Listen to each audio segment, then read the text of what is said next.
Transoxania is the land situated north of the Oxus River and south of the Jaxartes. It is the birthplace of one of the most successful and infamous conquerors ever to have lived. Born into an unimportant tribe in an obscure corner of the world with little prospects or connections, a young Temur turned to a life of petty crime, stealing cattle and sheep whenever he could. During one such attempted theft, he was shot in the hand and leg by an attentive shepherd. These injuries would never fully heal.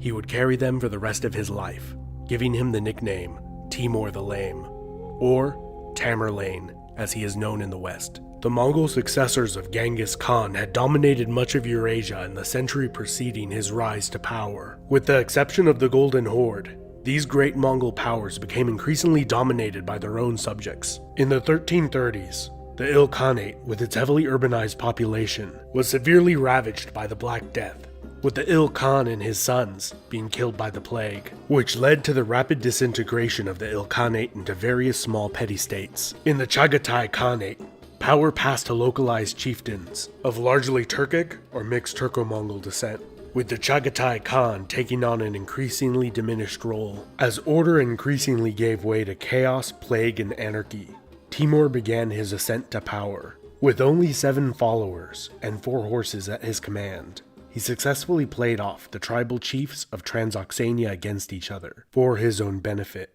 serving as a mercenary commander. When Tughlaq Khan of the Chagatai invaded Transoxania to restore order, Temur switched sides and supported the invading Khan. Initially rewarded with the governance of Transoxania, Temur fled to what is now Afghanistan, when the Khan replaced him with his son. Although illiterate, Tamerlane was fluent in Persian, Mongolian, and Turkic languages, which he used to great effect in gathering all manner of malcontents to his cause. With a small but highly motivated nomadic force loyal to him, he successfully conquered Transoxania, and after having his brother-in-law murdered, he became the sole ruler there. A year later, in 1370, Tamerlane took the Arabic title Amir, meaning commander, lacking the prestige to take the title Khan or Caliph, which were associated with the descendants of Genghis Khan and Muhammad. Since Temur was not a descendant of Genghis Khan, he found one and installed him as a puppet Khan with no real power. Over the next decade, he consolidated his rule over Central Asia.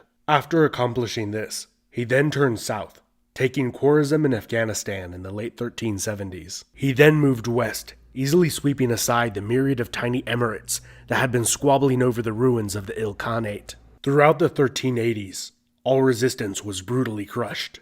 Many cities with formidable defenses surrendered without a fight, fearing being subjected to the sadistic slaughter that Tamerlane had become infamous for inflicting, such as mass beheading, burning, or burying alive of a city's population. In the early 1390s, Temur conquered Mesopotamia and Baghdad, the former capital of the Islamic world. Year after year, he continued to push westward, his only respite being the occasional campaign against the Golden Horde, who had raided the north of his realm. He installed Toktemish, a Khan he believed would be loyal to him, as head of the Golden Horde. From Egypt to Anatolia, a frenzied panic consumed the populace and its leaders.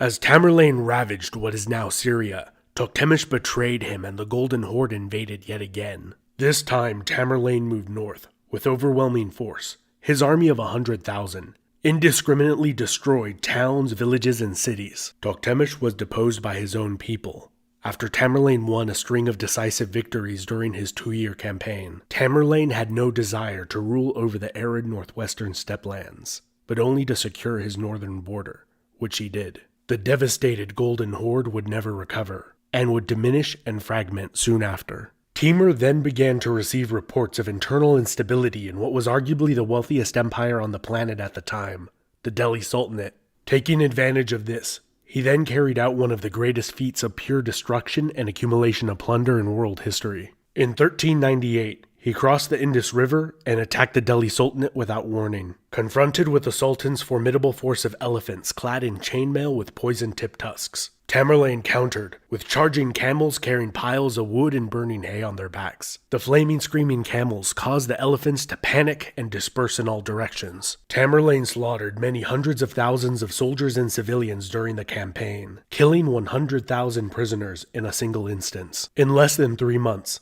Temur captured Delhi, and departed back to Samarkand, his army laden with the treasure of India, leaving the land in chaos and destruction. In Tamerlane's conquests, he routinely slaughtered the entire civilian population of a city, although he did spare scholars, engineers, and artisans, taking them back to beautify his capital city. Timur had declared that his campaign in India was a holy war, calling himself the Sword of Islam. But seen as his victims, from Anatolia to beyond the Indus River, were nearly all Muslims. The more appropriate description that became associated with him became the Prince of Destruction. The wrath of Tamerlane turned west yet again. Baghdad led Mesopotamia's cities in revolt, and as you might expect by this point, this ended with the city's population being massacred. To the west of Timur's empire lay the Egyptian Mamluk Sultanate and the rapidly growing Ottoman Empire. Its sultan, Bayezid, known as the Thunderbolt,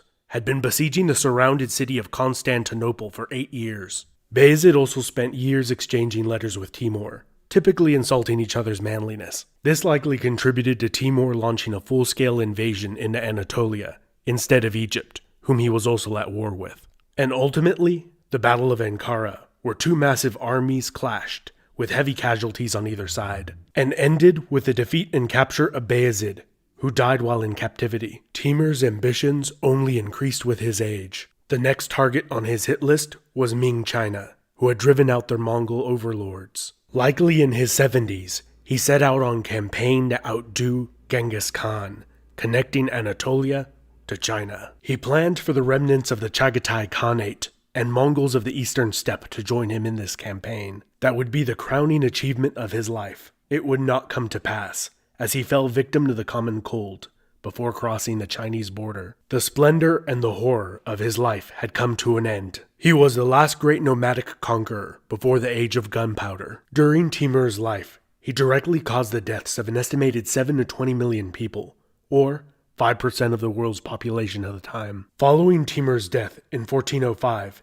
his family quickly fell into disputes that led to civil war, during which time many of the regional governors in the west gained independence. Tamerlane's son and grandson commanded the loyalty of most of the army. His son, Shahrukh, won the civil war and ruled for more than 40 years, during which time Samarkand became the center of Persian culture, as all the deported scholars, scientists, and artisans of the Iranian plateau had been moved to the city. Many scholars have called this period the Timurid Renaissance. Shahrukh also normalized relations with the Chinese, setting up embassies with them and trading often, and focused more on maintaining his fragile empire rather than waging wars of conquest. Shahrukh's son, Mirza Muhammad Shahrukh, was an accomplished astronomer, mathematician, and sultan that succeeded his father to the throne and became known as Ulugh Beg, meaning great ruler. Although his reign was short, his accomplishments in astronomy-related mathematics, trigonometry, and spatial geometry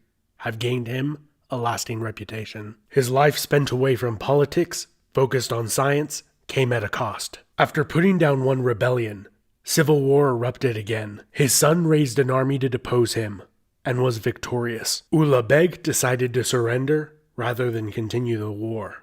His son accepted, but within a short time, he ordered that his father be slain while making pilgrimage to Mecca. He then ordered that his brother be killed a few days later. His reign was only 6 months, as he was killed by his cousin, but he did earn the nickname Pater Kush, Father Killer, in the annals of history. The Timurid Empire's demise was slowed by a couple of competent rulers, but was slowly and effectively pushed back on multiple fronts, most notably by the Safavid Persians from the south and the Uzbeks from the north, who conquered the key cities of Herat and Samarkand, ending the great empire that a crippled livestock thief had built over a century before. The Timurid Empire saw the synthesis of Mongol, Persian, Turkic, and Islamic societies. The goals, methods, and ideology of the Mongols were combined with Islamic religion, Turkic language, and Persian bureaucratic structure and culture. This amalgamation would influence the later Safavid Persians, and in the 16th century, one of Tamerlane's descendants would found the Empire of the Great Mughals of India that would have a profound impact on that country for centuries to come. If you enjoyed this video, be sure to like, comment, subscribe, and hit the bell icon to get notifications every time I make more content like this. And if you're not broke, and feeling generous, you can help me out with the cost of continuing to improve these videos over on Patreon. This has been Epimetheus. Thank you so much for watching.